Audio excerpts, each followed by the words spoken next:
अध्याय 2। यूरोप में समाजवाद एवं रूसी क्रांति, सामाजिक परिवर्तन का युग। पिछले अध्याय में आपने फ्रांसीसी क्रांति के बाद यूरोप में फैलते जा रहे स्वतंत्रता और समानता के शक्तिशाली विचारों के बारे में पढ़ा। फ्रांसीसी क्रांति ने सामाजिक संरचना के क्षेत्र में आमूल परिवर्तन की संभावनाओं का सूत्रपात कर दिया था।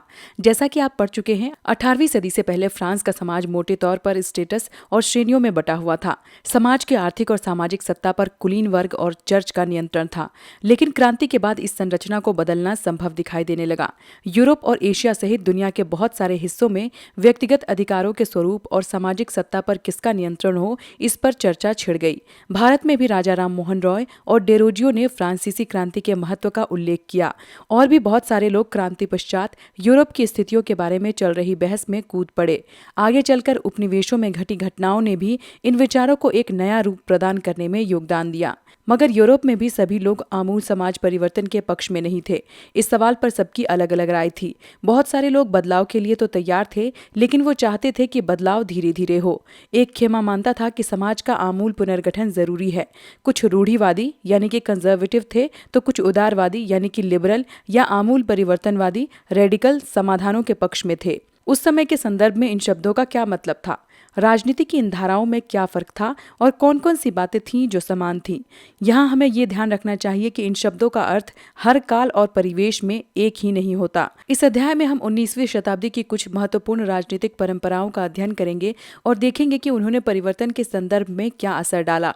इसके बाद हम एक ऐसी ऐतिहासिक घटना पर अपना ध्यान केंद्रित करेंगे जिसमें समाज के रेडिकल पुनर्गठन का एक गंभीर प्रयास किया गया। रूस में हुई क्रांति के फलस्वरूप समाजवाद 20वीं सदी का स्वरूप तय करने वाले सबसे महत्वपूर्ण और शक्तिशाली विचारों की श्रृंखला का हिस्सा बन गया। उदारवादी, रेडिकल और रूढ़िवादी। समाज परिवर्तन के समर्थकों में एक समूह उदारवादियों का था। उदारवादी ऐसा राष्ट्र चाहते थे जिसमें सभी धर्मों को बराबर का सम्मान और जगह मिले। आप जानते होंगे कि उस समय यूरोप के देशों में प्रायः किसी एक धर्म को ही ज्यादा महत्व दिया जाता था। ब्रिटेन की सरकार चर्च ऑफ इंग्लैंड का समर्थन करती थी। ऑस्ट्रिया और स्पेन कैथोलिक चर्च के समर्थक थे। उदारवादी समूह वंश आधारित शासकों की अनियंत्रित सत्ता के भी विरोधी थे। वे सरकार के समक्ष व्यक्ति मात्र के अधिकारों की रक्षा के पक्षधर थे। उनका कहना था कि सरकार को किसी के अधिकारों का हनन करने या उन्हें छीनने का अधिकार नहीं दिया जाना चाहिए। ये समूह प्रतिनिधित्व पर आधारित एक ऐसे निर्वाचित सरकार के पक्ष में था जो शासकों और अफसरों के प्रभाव से मुक्त और सुप्रशिक्षित न्यायपालिका द्वारा स्थापित किए गए कानूनों के अनुसार शासन कार्य चलाए। पर यह समूह लोकतंत्रवादी यानी कि डेमोक्रेट नहीं था। ये लोग सार्वभौमिक वयस्क मताधिकार यानी सभी नागरिकों को वोट करने का अधिकार देने के पक्ष में नहीं थे। उनका मानना था कि वोट का अधिकार केवल संपत्तिधारियों को ही मिलना चाहिए। इसके विपरीत रेडिकल समूह के लोग ऐसी सरकार के पक्ष में थे जो देश के आबादी के बहुमत के समर्थन पर आधारित हो। इनमें से बहुत सारे लोग महिला मताधिकार आंदोलन के भी समर्थक थे। उदारवादियों के विपरीत ये लोग बड़े जमींदारों और संपन्न उद्योगपतियों को प्राप्त किसी भी तरह के विशेषाधिकारों के खिलाफ थे। वे निजी संपत्ति के विरोधी नहीं थे, लेकिन केवल कुछ लोगों के पास संपत्ति के संकेंद्रण का विरोध जरूर करते थे। रूढ़िवादी तबका रेडिकल और उदारवादी दोनों के खिलाफ था। मगर फ्रांसीसी क्रांति के बाद तो रूढ़िवादी भी बदलाव की जरूरत को स्वीकार करने लगे थे। पुराने समय में यानी 18वीं शताब्दी में रूढ़िवादी आमतौर पर परिवर्तन के विचारों का विरोध करते थे, लेकिन 19वीं सदी तक आते आते वे भी मानने लगे थे कि कुछ परिवर्तन आवश्यक हो गया है। परंतु वो चाहते थे कि अतीत का सम्मान किया जाए, अर्थात अतीत को पूरी तरह ठुकराया न जाए और बदलाव की प्रक्रिया धीमी हो। फ्रांसीसी क्रांति के बाद पैदा हुई राजनीतिक उथल-पुथल के दौरान सामाजिक परिवर्तन पर केंद्रित इन विविध विचारों के बीच काफी टकराव हुए। 19वीं सदी में क्रांति और राष्ट्रीय कायांतरण की विभिन्न कोशिशों ने इन सभी राजनीतिक धाराओं की सीमाओं और संभावनाओं को स्पष्ट कर दिया। औद्योगिक समाज और सामाजिक परिवर्तन, ये राजनीतिक रुझान एक नए युग के द्योतक थे। ये दौर गहन सामाजिक एवं आर्थिक बदलावों का था। ये ऐसा समय था जब नए शहर बस रहे थे, नए नए औद्योगिक क्षेत्र विकसित हो रहे थे, रेलवे का काफी विस्तार हो चुका था और औद्योगिक क्रांति संपन्न हो चुकी थी। औद्योगिकरण ने औरतों, आदमियों और बच्चों सबको कारखानों में लगा दिया। काम के घंटे यानी कि पाली बहुत लंबी होती थी और मजदूरी बहुत कम थी।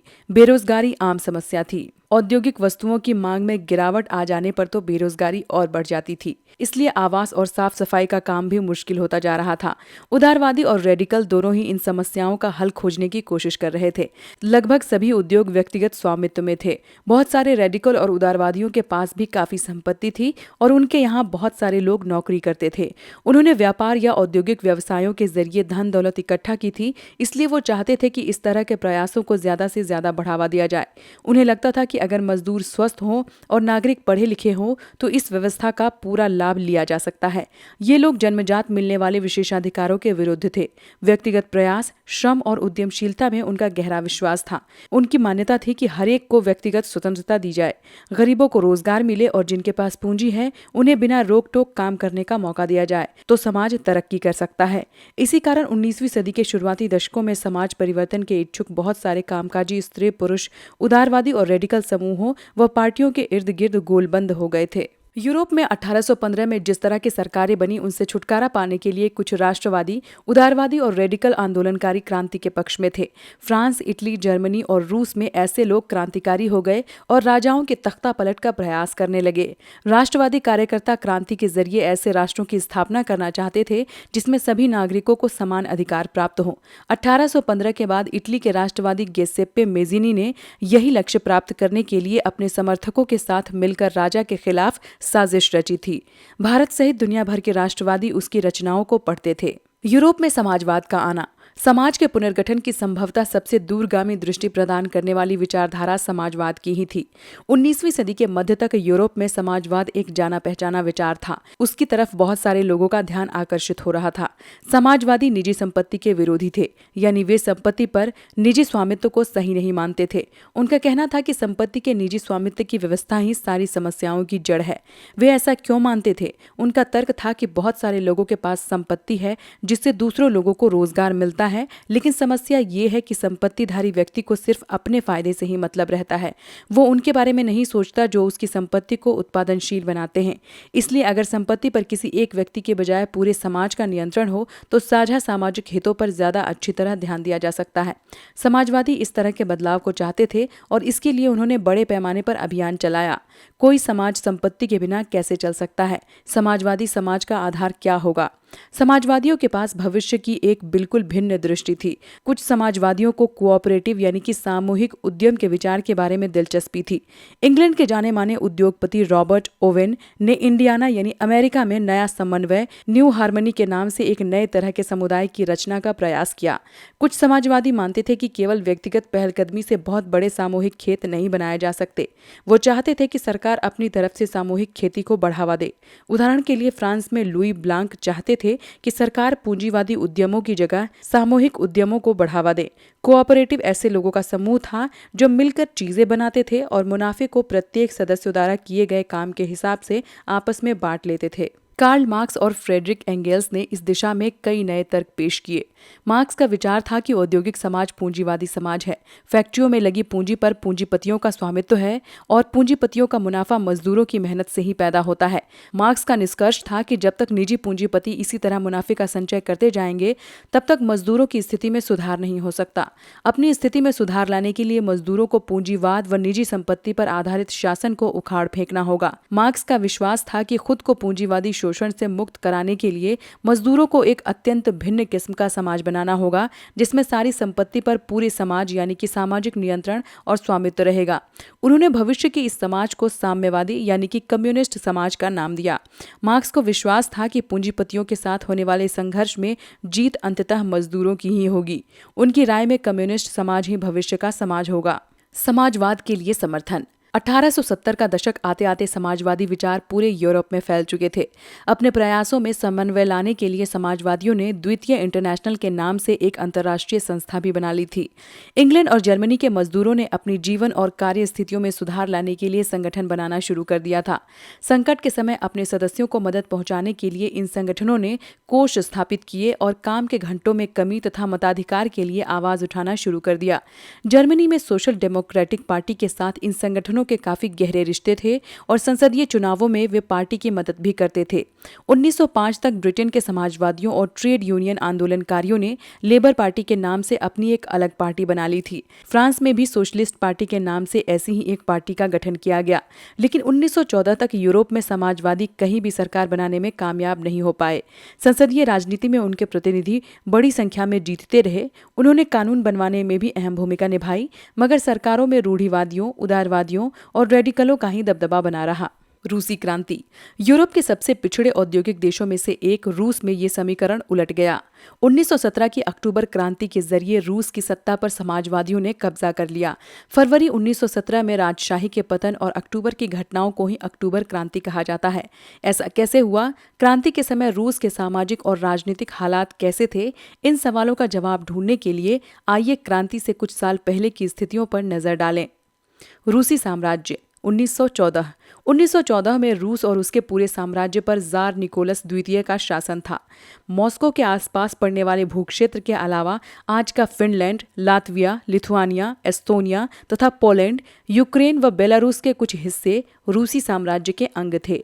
ये साम्राज्य प्रशांत महासागर तक फैला हुआ था और आज के मध्य एशियाई राज्यों के साथ साथ जॉर्जिया, आर्मेनिया व अजरबैजान भी इसी साम्राज्य के अंतर्गत आते थे।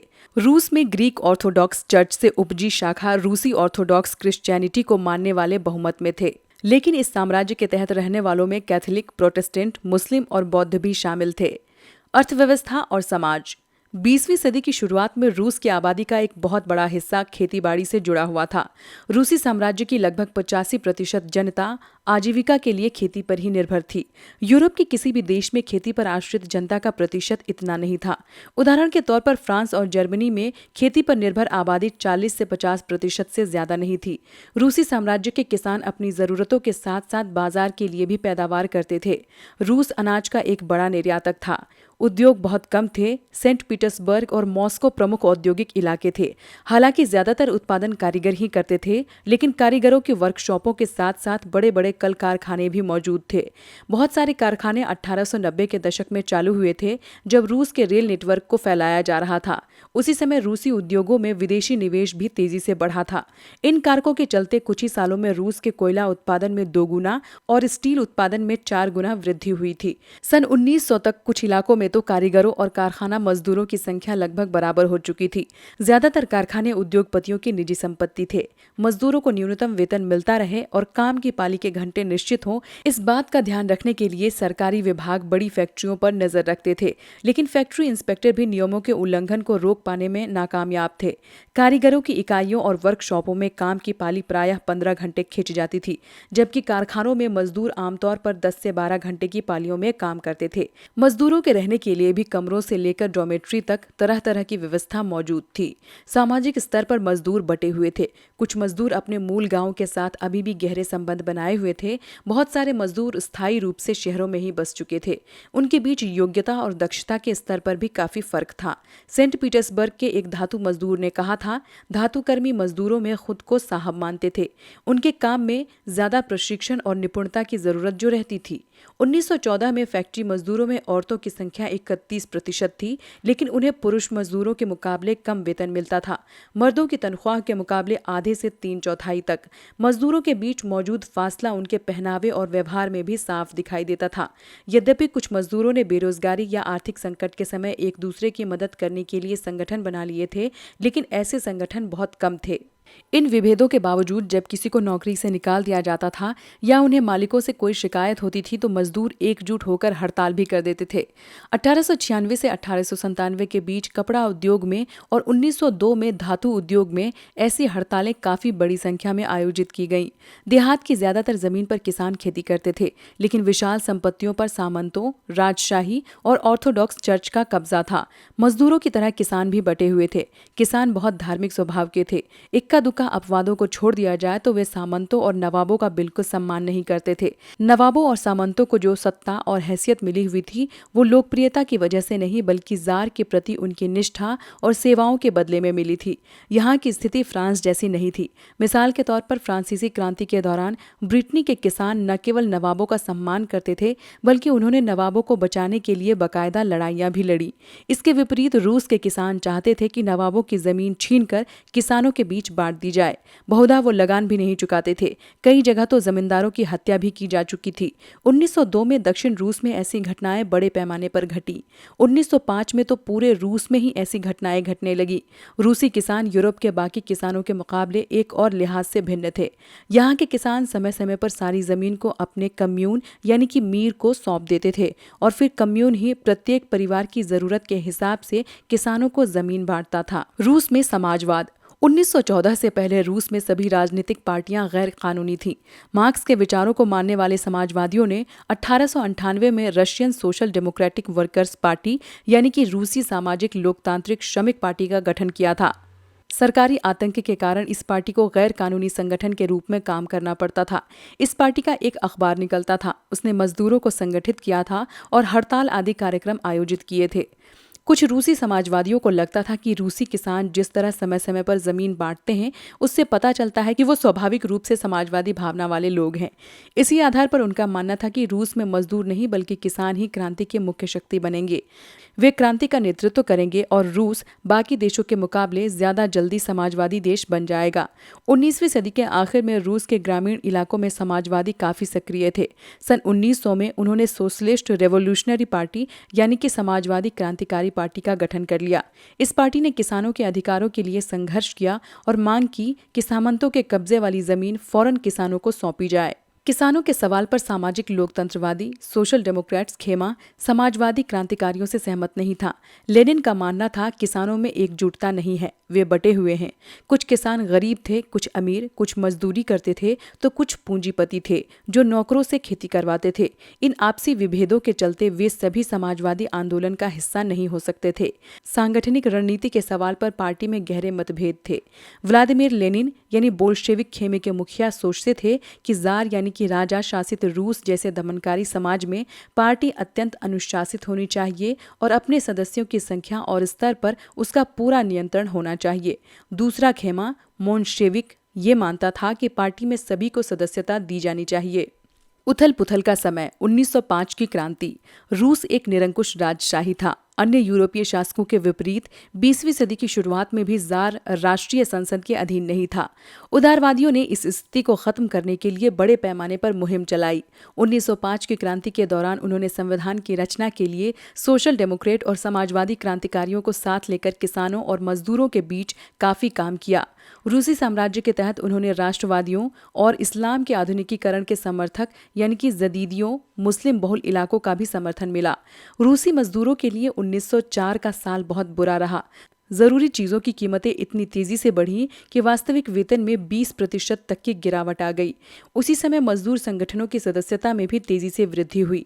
जब 1904 में ही गठित की गई असेंबली ऑफ रशियन वर्कर्स यानी कि रूसी श्रमिक सभा के 4 सदस्यों को प्यूतिलोव आयरन वर्क्स में उनकी नौकरी से हटा दिया गया तो मजदूरों ने आंदोलन छेड़ने का ऐलान कर दिया। अगले कुछ दिनों के भीतर सेंट पीटर्सबर्ग के 1,10,000 से ज्यादा मजदूर काम के घंटे घटाकर 8 घंटे किए जाने, वेतन में वृद्धि और कार्य स्थितियों में सुधार की मांग करते हुए हड़ताल पर चले गए। इसी दौरान जब पादरी गैपोन के नेतृत्व में मजदूरों का एक जुलूस विंटर पैलेस यानी कि जार का महल के सामने पहुंचा तो पुलिस और कोसेक्स ने मजदूरों पर हमला बोल दिया। इस घटना में 100 से ज्यादा मजदूर मारे गए और लगभग 300 घायल हुए। इतिहास में इस घटना को खूनी रविवार के नाम से याद किया जाता है। 1905 की क्रांति की शुरुआत इसी घटना से हुई थी। सारे देश में हड़तालें होने लगी। जब नागरिक स्वतंत्रता के अभाव का विरोध करते हुए विद्यार्थी अपनी कक्षाओं का बहिष्कार करने लगे तो विश्वविद्यालय भी बंद कर दिए गए। वकीलों, डॉक्टरों, इंजीनियरों और अन्य मध्यवर्गीय कामगारों ने संविधान सभा के गठन की मांग करते हुए यूनियन ऑफ यूनियंस की स्थापना कर दी। 1905 की क्रांति के दौरान जार ने एक निर्वाचित परामर्शदाता संसद या ड्यूमा के गठन पर अपनी सहमति दे दी।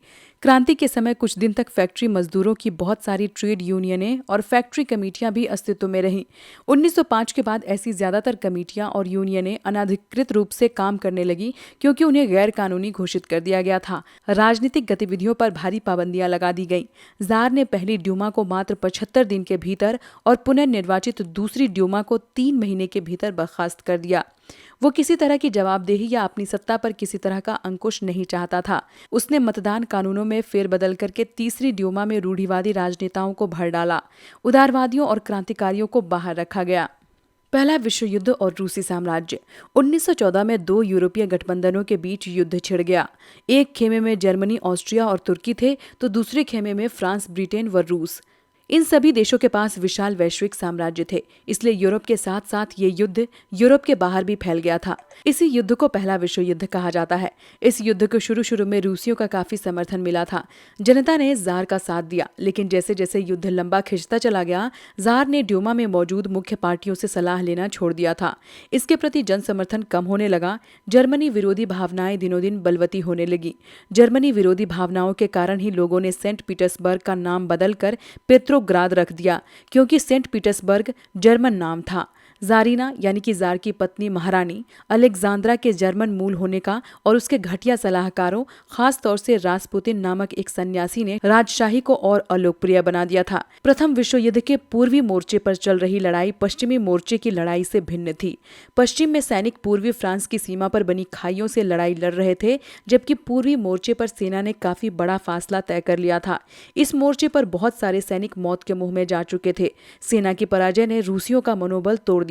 1914 से 1916 के बीच जर्मनी और ऑस्ट्रिया में रूसी सेनाओं को भारी पराजय झेलनी पड़ी। 1917 तक 70 लाख लोग मारे जा चुके थे। पीछे हटती रूसी सेनाओं ने रास्ते में पड़ने वाली फसलों और इमारतों को भी नष्ट कर डाला, ताकि दुश्मन की सेना वहां न टिक सके। फसलों और इमारतों के विनाश से रूस में 30 लाख से ज्यादा लोग शरणार्थी हो गए। इन हालात ने सरकार और जार दोनों को अलोकप्रिय बना दिया। सिपाही भी युद्ध से तंग आ चुके थे। अब वे लड़ना नहीं चाहते थे। युद्ध से उद्योगों पर भी बुरा असर पड़ा। रूस के अपने उद्योग तो वैसे भी बहुत कम थे, अब तो बाहर से मिलने वाली आपूर्ति भी बंद हो गई, क्योंकि बाल्टिक समुद्र में जिस रास्ते से विदेशी औद्योगिक सामान आते थे उस पर जर्मनी का कब्जा हो चुका था। यूरोप के बाकी देशों के मुकाबले रूस के औद्योगिक उपकरण ज्यादा तेजी से बेकार होने लगे। 1916 तक रेलवे लाइनें टूटने लगी। अच्छी सेहत वाले मर्दों को युद्ध में झोंक दिया गया। देश भर में मजदूरों की कमी पड़ने लगी और जरूरी सामान बनाने वाली छोटी छोटी वर्कशॉप्स ठप होने लगी। ज्यादातर अनाज सैनिकों का पेट भरने के लिए मोर्चे पर भेजा जाने लगा। शहरों में रहने वालों के लिए रोटी और आटे की किल्लत पैदा हो गई। 1916 की सर्दियों में रोटी की दुकानों पर अक्सर दंगे होने लगे। पेट्रोग्राद में फरवरी क्रांति। सन 1917 की सर्दियों में राजधानी पेट्रोग्राद की हालत बहुत खराब थी। ऐसा लगता था मानो जनता में मौजूद विभिन्नताओं को ध्यान में रखकर ही शहर की बनावट तय की गई थी। मजदूरों के क्वार्टर और कारखाने नेवा नदी के दाएं तट पर थे। बाएं किनारे पर फैशनेबल इलाके, विंटर पैलेस और सरकारी इमारतें थीं। जिस महल में ड्यूमा की बैठक होती थी वो भी इसी तरफ था। फरवरी में मजदूरों के इलाके में खाद्य पदार्थों की भारी कमी पैदा हो गई। उस साल ठंड भी कुछ ज्यादा पड़ रही थी। भीषण कोहरा और बर्फबारी हुई थी। संसदीय प्रतिनिधि चाहते थे कि निर्वाचित सरकार बची रहे, इसलिए वो जार द्वारा ड्यूमा को भंग करने के लिए की जा रही कोशिशों का विरोध कर रहे थे। 22 फरवरी को दाएं तट पर स्थित एक फैक्ट्री में तालाबंदी घोषित कर दी गई। अगले दिन इस फैक्ट्री के मजदूरों के समर्थन में 50 फैक्ट्रियों के मजदूरों ने भी हड़ताल का ऐलान कर दिया। बहुत सारे कारखानों में हड़ताल का नेतृत्व औरतें कर रही थी। इसी दिन को बाद में अंतर्राष्ट्रीय महिला दिवस का नाम दिया गया। आंदोलनकारी जनता बस्ती पार करके राजधानी के बीचों बीच नेवस्की प्रोस्पेक्ट तक आ गई। इस समय तक कोई राजनीतिक पार्टी आंदोलन को सक्रिय रूप से संगठित और संचालित नहीं कर रही थी। जब फैशनेबल रिहायशी इलाकों और सरकारी इमारतों को मजदूरों ने घेर लिया तो सरकार ने कर्फ्यू लगा दिया। शाम तक प्रदर्शनकारी तितर-बितर हो गए, लेकिन 24 और 25 तारीख को वो फिर इकट्ठा होने लगे। सरकार ने उन पर नजर रखने के लिए घुड़सवार सैनिकों और पुलिस को तैनात कर दिया। रविवार 25 फरवरी को सरकार ने ड्यूमा को बर्खास्त कर दिया। सरकार के इस फैसले के खिलाफ राजनीतिज्ञ बयान देने लगे। 26 तारीख को प्रदर्शनकारी बहुत बड़ी संख्या में बाएं तट के इलाके में इकट्ठा हो गए। 27 को उन्होंने पुलिस मुख्यालयों पर हमला करके उन्हें तहस नहस कर दिया। रोटी, तनख्वाह, काम के घंटों में कमी और लोकतांत्रिक अधिकारों के पक्ष में नारे लगाते असंख्य लोग सड़कों पर जमा हो गए। सरकार ने स्थिति पर नियंत्रण कायम करने के लिए एक बार फिर घुड़सवार सैनिकों को तैनात कर दिया, लेकिन घुड़सवार सैनिकों की टुकड़ियों ने प्रदर्शनकारियों पर गोली चलाने से इनकार कर दिया। गुस्साए सिपाहियों ने एक रेजिमेंट की बैरक में अपने ही एक अफसर पर गोली चला दी। 3 दूसरी रेजिमेंटों ने भी बगावत कर दी और हड़ताली मजदूरों के साथ आ मिले। उस शाम सिपाही और मजदूर एक सोवियत या परिषद का गठन करने के लिए उसी इमारत में जमा हुए जहां अब तक ड्यूमा की बैठक हुआ करती थी। यहीं से पेट्रोग्राद सोवियत का जन्म हुआ। अगले दिन एक प्रतिनिधिमंडल जार से मिलने गया। सैनिक कमांडरों ने उसे सलाह दी कि वो राजगद्दी छोड़ दे। उसने कमांडरों की बात मान ली और 2 मार्च को गद्दी छोड़ दी। सोवियत और ड्यूमा के नेताओं ने देश का शासन चलाने के लिए एक अंतरिम सरकार बना ली। तय किया गया कि रूस के भविष्य के बारे में फैसला लेने की जिम्मेदारी संविधान सभा को सौंप दी जाए और उसका चुनाव सार्वभौमिक वयस्क मताधिकार के आधार पर किया जाए। फरवरी 1917 में राजशाही को गद्दी से हटाने वाली क्रांति का झंडा पेट्रोग्राद की जनता के हाथों में था। फरवरी के बाद अंतरिम सरकार में सैनिक अधिकारी, भूस्वामी और उद्योगपति प्रभावशाली थे। उनमें उदारवादी और समाजवादी जल्दी से जल्दी निर्वाचित सरकार का गठन चाहते थे। जनसभा करने और संगठन बनाने पर लगी पाबंदी हटा ली गई। हालांकि निर्वाचन का तरीका सब जगह एक जैसा नहीं था, लेकिन पेट्रोग्राद सोवियत की तर्ज पर सब जगह सोवियतें बना ली गईं। अप्रैल 1917 में बोल्शेविकों के निर्वासित नेता व्लादिमीर लेनिन रूस लौट आए। लेनिन के नेतृत्व में बोल्शेविक 1914 से ही युद्ध का विरोध कर रहे थे। उनका कहना था कि अब सोवियतों को सत्ता अपने हाथों में ले लेनी चाहिए। लेनिन ने बयान दिया कि युद्ध समाप्त किया जाए, सारी जमीन किसानों के हवाले की जाए और बैंकों का राष्ट्रीयकरण किया जाए। इन 3 मांगों को लेनिन की अप्रैल थीसिस के नाम से जाना जाता है। उन्होंने ये भी सुझाव दिया कि अब अपने रेडिकल उद्देश्यों को स्पष्ट करने के लिए बोल्शेविक पार्टी का नाम कम्युनिस्ट पार्टी रख दिया जाए। बोल्शेविक पार्टी के ज्यादातर लोगों को अप्रैल थीसिस के बारे में सुनकर काफी हैरानी हुई। उन्हें लगता था कि अभी समाजवादी क्रांति के लिए सही वक्त नहीं आया है, इसलिए फिलहाल अंतरिम सरकार को ही समर्थन दिया जाना चाहिए। लेकिन अगले कुछ महीनों की घटनाओं ने उनकी सोच बदल दी। गर्मियों में मजदूर आंदोलन और फैल गया। औद्योगिक इलाकों में फैक्ट्री कमेटियां बनाई गईं। इन कमेटियों के माध्यम से मजदूर फैक्ट्री चलाने के मालिकों के तौर तरीकों पर सवाल खड़ा करने लगे। ट्रेड यूनियनों की तादाद बढ़ने लगी। सेना में सिपाहियों की समितियां बनने लगीं। जून में लगभग 500 सोवियतों ने अखिल रूसी सोवियत कांग्रेस ने अपने प्रतिनिधि भेजे। जैसे जैसे अंतरिम सरकार की ताकत कमजोर होने लगी और बोल्शेविकों का प्रभाव बढ़ने लगा, सरकार असंतोष को दबाने के लिए सख्त कदम उठाने लगी। सरकार ने फैक्ट्रियां चलाने की मजदूरों द्वारा की जा रही कोशिशों को रोकना और मजदूरों के नेताओं को गिरफ्तार करना शुरू कर दिया। जुलाई 1917 में बोल्शेविकों द्वारा आयोजित किए गए विशाल प्रदर्शनों का भारी दमन किया गया। बहुत सारे बोल्शेविक नेताओं को छिपना या भागना पड़ा। गांव में किसान और उनके समाजवादी क्रांतिकारी नेता भूमि पुनर्वितरण के लिए दबाव डालने लगे थे। इस काम के लिए भूमि समितियां बना दी गई थी। सामाजिक क्रांतिकारियों से प्रेरणा और प्रोत्साहन लेते हुए जुलाई से सितंबर के बीच किसानों ने बहुत सारी जमीन पर कब्जा कर लिया। अक्टूबर 1917 की क्रांति। जैसे जैसे अंतरिम सरकार और बोल्शेविकों के बीच टकराव बढ़ता गया, लेनिन को अंतरिम सरकार द्वारा तानाशाही थोप देने की आशंका दिखाई देने लगी। सितंबर में उन्होंने सरकार के खिलाफ विद्रोह के बारे में चर्चा शुरू कर दी। सेना और फैक्ट्री सोवियतों में मौजूद बोल्शेविकों को इकट्ठा किया गया। 16 अक्टूबर 1917 को लेनिन ने पेट्रोग्राद सोवियत और बोल्शेविक पार्टी को सत्ता पर कब्जा करने के लिए राजी कर लिया। सत्ता पर कब्जे के लिए लियोन ट्रोट्स्की के नेतृत्व में सोवियत की ओर से एक सैनिक क्रांतिकारी समिति का गठन किया गया। इस बात का खुलासा नहीं किया गया कि योजना को किस दिन लागू किया जाएगा। 24 अक्टूबर को विद्रोह शुरू हो गया। संकट की आशंका को देखते हुए प्रधानमंत्री केरेंस्की सैनिक टुकड़ियों को इकट्ठा करने शहर से बाहर चले गए।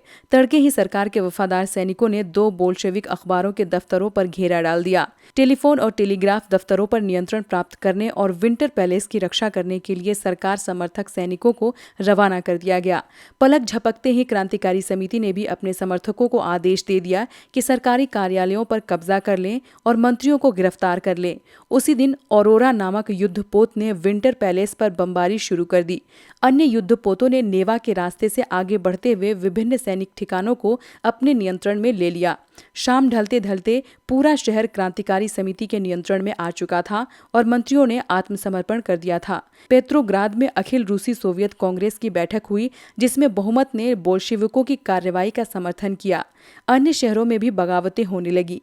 दोनों तरफ से जमकर गोलीबारी हुई, खासतौर से मॉस्को में। लेकिन दिसंबर तक मॉस्को पेट्रोग्राद इलाके पर बोल्शेविकों का नियंत्रण स्थापित हो चुका था। अक्टूबर के बाद क्या बदला? बोल्शेविक निजी संपत्ति की व्यवस्था के पूरी तरह खिलाफ थे। ज्यादातर उद्योगों और बैंकों का नवंबर 1917 में ही राष्ट्रीयकरण किया जा चुका था। उनका स्वामित्व और प्रबंधन सरकार के नियंत्रण में आ चुका था। जमीन को सामाजिक संपत्ति घोषित कर दिया गया। किसानों को सामंतों की जमीनों पर कब्जा करने की खुली छूट दे दी गई। शहरों में बोल्शेविकों ने मकान मालिकों के लिए पर्याप्त हिस्सा छोड़कर उनके बड़े मकानों के छोटे छोटे हिस्से कर दिए, ताकि बेघरबार या जरूरतमंद लोगों को भी रहने की जगह दी जा सके। उन्होंने अभिजात्य वर्ग द्वारा पुरानी पदवियों के इस्तेमाल पर रोक लगा दी। परिवर्तन को स्पष्ट रूप से सामने लाने के लिए सेना और सरकारी अफसरों की वर्दियां बदल दी गईं। इसके लिए 1918 में एक परिधान प्रतियोगिता आयोजित की गई, जिसमें सोवियत टोपी बूदियोनोव्का का चुनाव किया गया। बोल्शेविक पार्टी का नाम बदलकर रूसी कम्युनिस्ट पार्टी रख दिया गया। नवंबर 1917 में बोल्शेविकों ने संविधान सभा के लिए चुनाव कराए, लेकिन इन चुनावों में उन्हें बहुमत नहीं मिल पाया। जनवरी 1918 में असेंबली ने बोल्शेविकों के प्रस्तावों को खारिज कर दिया और लेनिन ने असेंबली बर्खास्त कर दी। उनका मत था कि अनिश्चित परिस्थितियों में चुनी गई असेंबली के मुकाबले अखिल रूसी सोवियत कांग्रेस कहीं ज्यादा लोकतांत्रिक संस्था है। मार्च 1918 में अन्य राजनीतिक सहयोगियों की असहमति के बावजूद बोल्शेविकों ने ब्रेस्ट लिटोवस्क में जर्मनी से संधि कर ली। आने वाले सालों में बोल्शेविक पार्टी अखिल रूसी सोवियत कांग्रेस के लिए होने वाले चुनावों में हिस्सा लेने वाली एकमात्र पार्टी रह गई। अखिल रूसी सोवियत कांग्रेस को अब देश की संसद का दर्जा दे दिया गया था। रूस एक दलीय राजनीतिक व्यवस्था वाला देश बन गया। ट्रेड यूनियनों पर पार्टी का नियंत्रण रहता था। गुप्तचर पुलिस बोल्शेविकों की आलोचना करने वालों को दंडित करती थी। बहुत सारे युवा लेखक और कलाकार भी पार्टी की तरफ आकर्षित हुए, क्योंकि वो समाजवाद और परिवर्तन के प्रति समर्पित थी। अक्टूबर 1917 के बाद ऐसे कलाकारों और लेखकों ने कला और वास्तुशिल्प के क्षेत्र में नए प्रयोग शुरू किए। लेकिन पार्टी द्वारा थोपी गई सेंसरशिप के कारण बहुत सारे लोगों का पार्टी से मोहभंग भी होने लगा था। गृह युद्ध। जब बोल्शेविकों ने जमीन के पुनर्वितरण का आदेश दिया तो रूसी सेना टूटने लगी। ज्यादातर सिपाही किसान थे। वे भूमि पुनर्वितरण के लिए घर लौटना चाहते थे, इसलिए सेना छोड़कर जाने लगे। गैर बोल्शेविक समाजवादियों, उदारवादियों और राजशाही के समर्थकों ने बोल्शेविक विद्रोह की निंदा की। उनके नेता दक्षिणी रूस में इकट्ठा होकर बोल्शेविकों से लड़ने के लिए टुकड़ियां संगठित करने लगे। 1918 और 1919 में रूसी साम्राज्य के ज्यादातर हिस्सों पर सामाजिक क्रांतिकारियों और जार समर्थकों का ही नियंत्रण रहा। उन्हें फ्रांसीसी, अमेरिकी, ब्रिटिश और जापानी टुकड़ियों का भी समर्थन मिल रहा था। ये सभी शक्तियां रूस में समाजवाद को फलते फूलते नहीं देखना चाहती थीं। इन टुकड़ियों और बोल्शेविकों के बीच चले गृह युद्ध के दौरान लूटमार, डकैती और भूखमरी जैसी समस्याएं बड़े पैमाने पर फैल गईं। व्हाइट्स में जो निजी संपत्ति के हिमायती थे, उन्होंने जमीन पर कब्जा करने वाले किसानों के खिलाफ काफी सख्त रवैया अपनाया। उनकी इन हरकतों के कारण तो गैर बोल्शेविकों के प्रति जन समर्थन और भी तेजी से घटने लगा। जनवरी 1920 तक भूतपूर्व रूसी साम्राज्य के ज्यादातर हिस्सों पर बोल्शेविकों का नियंत्रण कायम हो चुका था और उन्हें गैर रूसी राष्ट्रवादियों और मुस्लिम जदीदियों की मदद से ये कामयाबी मिली थी। जहां रूसी उपनिवेशवादी ही बोल्शेविक विचारधारा के अनुयायी बन गए थे, वहां ये मदद काम नहीं आ सकी। मध्य एशिया स्थित खीवा में बोल्शेविक उपनिवेशकों ने समाजवाद की रक्षा के नाम पर स्थानीय राष्ट्रवादियों का बड़े पैमाने पर कत्लेआम किया। ऐसे हालात में बहुत सारे लोगों को ये समझ में नहीं आ रहा था कि बोल्शेविक सरकार क्या चाहती है। आंशिक रूप से इसी समस्या से निपटने के लिए ज्यादातर गैर रूसी राष्ट्रीयताओं को सोवियत संघ यूएसएसआर दिसंबर 1922 में रूसी साम्राज्य में से बोल्शेविकों द्वारा स्थापित किया गया राज्य के अंतर्गत राजनीतिक स्वायत्तता दे दी गई। लेकिन क्योंकि बोल्शेविकों ने स्थानीय सरकारों पर कई अलोकप्रिय और सख्त नीतियां जैसे घुमंतुवाद की रोकथाम की कड़ी कोशिशें थोप दी थी, इसलिए विभिन्न राष्ट्रीयताओं का विश्वास जीतने के प्रयास आंशिक रूप से ही सफल हो पाए। समाजवादी समाज का निर्माण। गृह युद्ध के दौरान बोल्शेविकों ने उद्योगों और बैंकों के राष्ट्रीयकरण को जारी रखा। उन्होंने किसानों को उन जमीन पर खेती करने की छूट दे दी जिसका समाजीकरण किया जा चुका था। जब्त किए गए खेतों का इस्तेमाल बोल्शेविक ये दिखाने के लिए करते थे कि सामूहिकता क्या होती है। शासन के लिए केंद्रीकृत नियोजन की व्यवस्था लागू की गई। अफसर इस बात का हिसाब लगाते थे कि अर्थव्यवस्था किस तरह काम कर सकती है। इस आधार पर वे 5 साल के लिए लक्ष्य तय कर देते थे। इसी आधार पर उन्होंने पंचवर्षीय योजनाएं शुरू की। पहली 2 योजनाओं 1927 से 1932 और 1933 से 1938 के दौरान औद्योगिक विकास को बढ़ावा देने के लिए सरकार ने सभी तरह की कीमतें स्थिर कर दी। केंद्रीकृत नियोजन से आर्थिक विकास को काफी गति मिली। औद्योगिक उत्पादन बढ़ने लगा। 1929 से 1933 के बीच तेल, कोयले और स्टील के उत्पादन में 100% वृद्धि हुई। नए नए औद्योगिक शहर अस्तित्व में आए, मगर तेज निर्माण कार्यों के दबाव में कार्य स्थितियां खराब होने लगी। मैग्निटोगोर्स्क शहर में एक स्टील संयंत्र का निर्माण कार्य 3 साल के भीतर पूरा कर लिया गया। इस दौरान मजदूरों को बड़ी सख्त जिंदगी गुजारनी पड़ी, जिसका नतीजा ये हुआ कि पहले ही साल में 550 बार काम रुका। रिहायशी क्वार्टरों में जाड़ों में शौचालय जाने के लिए 40 डिग्री कम तापमान पर लोग चौथी मंजिल से उतरकर सड़क के पार दौड़कर जाते थे। एक विस्तारित शिक्षा व्यवस्था विकसित की गई और फैक्ट्री कामगारों एवं किसानों को विश्वविद्यालयों में दाखिला दिलाने के लिए खास इंतजाम किए गए। महिला कामगारों के बच्चों के लिए फैक्ट्रियों में बालवाड़ियां खोल दी गईं। सस्ती स्वास्थ्य सेवा उपलब्ध कराई गई। मजदूरों के लिए आदर्श रिहायशी मकान बनवाए गए। लेकिन इन सारी कोशिशों के नतीजे सभी जगह एक जैसे नहीं रहे, क्योंकि सरकारी संसाधन सीमित थे। स्टालिनवाद और सामूहिकीकरण। नियोजित अर्थव्यवस्था का शुरुआती दौर खेती के सामूहिकीकरण से पैदा हुई तबाही से जुड़ा हुआ था। 1927 से 1928 के आसपास रूस के शहरों में अनाज का भारी संकट पैदा हो गया था। सरकार ने अनाज की कीमत तय कर दी थी। उससे ज्यादा कीमत पर कोई अनाज नहीं बेच सकता था, लेकिन किसान उस कीमत पर सरकार को अनाज बेचने के लिए तैयार नहीं थे। लेनिन के बाद पार्टी की कमान संभाल रहे स्टालिन ने स्थिति से निपटने के लिए कड़े कदम उठाए। उन्हें लगता था कि अमीर किसान और व्यापारी कीमत बढ़ने की उम्मीद में अनाज नहीं बेच रहे हैं।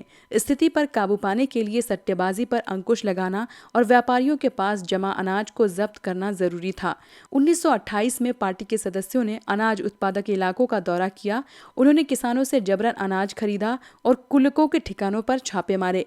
रूस में संपन्न किसानों को कुलक कहा जाता था। जब इसके बाद भी अनाज की कमी बनी रही तो खेतों के सामूहिकीकरण का फैसला किया गया। इस फैसले के पक्ष में एक तर्क ये दिया गया कि अनाज की कमी इसलिए है क्योंकि खेत बहुत छोटे छोटे हैं। 1917 के बाद जमीन किसानों को सौंप दी गई।